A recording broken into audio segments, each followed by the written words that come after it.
warahmatullahi wabarakatuh. Kami dari kelompok 5 yang beranggotakan saya Nurul Fauzia Dan saya Nurul Mahmudah. Saya Nyai Mas Widawati. dan saya Neneng Hasanah. Kami akan menjelaskan materi tentang alkali tanah golongan 2A. Sebelum kalian mengetahui tentang kelimpahan, sifat-sifat, dan kegunaan dari alkali tanah atau golongan 2A, mari kita bahas tentang unsur-unsurnya terlebih dahulu. Logam alkali tanah atau golongan 2A memiliki 6 unsur. Yang pertama ada berilium dengan nomor atom 4, lalu ada magnesium dengan nomor atom 12, lalu ada kalsium dengan nomor atom 20, lalu ada strontium dengan nomor atom 38, lalu ada barium dengan nomor atom 56, dan rubidium dengan nomor atom 88. Nah, itu unsur dari golongan 2A. Nah, setelah kalian mengetahui unsur-unsur dari logam alkali tanah, sekarang mari kita bahas tentang kelimpahannya. Pertama ada berilium. Ditemukan dalam jumlah yang kecil sebagai mineral silikat beril dan venasit. Nah, yang kedua ada magnesium, merupakan unsur ke-6 paling limpah di muka bumi, sekitar 2,76%. Garam magnesium terdapat sekitar 0,13% dalam air laut. Unsur ini dapat ditemukan dalam mineral dolomit. Selanjutnya ada kalsium. Kalsium merupakan unsur ke-6 paling limpah di muka bumi, sekitar 4,66%, dan terdapat di seluruh bumi dalam mineral-mineral yang umum. Selanjutnya ada strontium. Di alam terdapat dalam bentuk mineral kalesit dengan rumus kimia SrSO4 dan mineral stronsianat dengan rumus kimia SrCO3. Selanjutnya ada barium. Kelimpahan barium adalah 0,0425% dalam kerak bumi dan 13 G/L dalam air laut. Sumber komersial utama barium adalah barit, mineral barium sulfat dengan deposit di banyak belahan dunia. Selanjutnya ada radium, merupakan produk peluruhan uranium yang bersifat radioaktif sehingga keberadaannya cukup langka dan ditemukan di semua biji uranium. Nah, selanjutnya kita akan bahas sifat-sifat kimia dan fisika logam alkali tanah.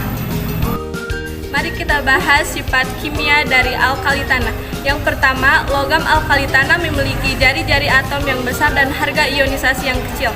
Yang kedua, semua logam alkali tanah juga mempunyai kecenderungan teratur daya reduksi yang semakin kuat dari berilium ke barium. Yang ketiga, mudah membentuk ion-ion positif. Yang keempat, semua logam alkali tanah merupakan logam yang tergolong reaktif, meskipun kurang reaktif dibandingkan dengan unsur alkali. Yang kelima, senyawa BeOH2 bersifat amfoter, yang artinya bisa bersifat asam ataupun basa. Yang keenam, Be tidak bereaksi dengan air, Mg bereaksi dengan air panas, CaSr dan Ba bereaksi dengan air dingin. Yang ketujuh, saat bereaksi dengan asam encer, hanya Be yang bereaksi lambat. Yang terakhir, logam alkali tanah dibuat melalui proses elektrolisis klorida dan fluorida cair dan juga reduksi dengan karbon atau aluminium. Nah, itulah sifat kimia dari logam alkali tanah. Berikutnya kita akan membahas tentang sifat fisika dari logam alkali tanah. Sifat fisik dari unsur alkali tanah adalah yang pertama, bersifat keras dan memiliki titik leleh yang lebih tinggi dibandingkan unsur alkali. Yang kedua, logam alkali tanah relatif lunak dan dapat menghantarkan panas dan listrik dengan baik, kecuali berilium. Yang ketiga, memberikan warna spektrum yang khas. Kalsium warnanya merah karmin, strontium warnanya kuning, dan barium ungu. Itu adalah sifat fisik dari logam alkali tanah. Selanjutnya, kita akan membahas tentang kegunaan sifat alkali tanah. Nah, di sini kita akan membahas kegunaan dari logam alkali tanah. Yang pertama ada unsur berilium. Campuran berilium dan tembaga banyak dipakai pada alat listrik, maka berilium sangat penting sebagai komponen televisi. Yang kedua ada unsur magnesium.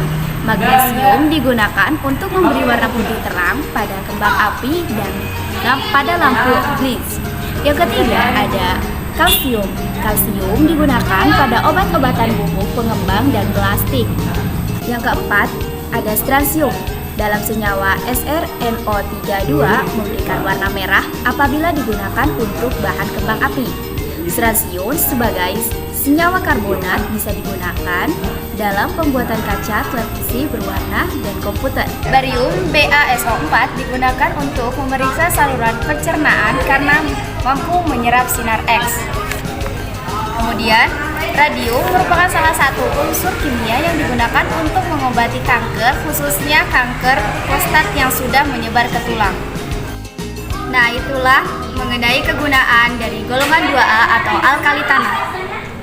Nah, itulah pemaparan atau penjelasan tentang logam alkali tanah atau golongan 2A. Semoga bermanfaat. Mohon maaf jika terdapat banyak kesalahan.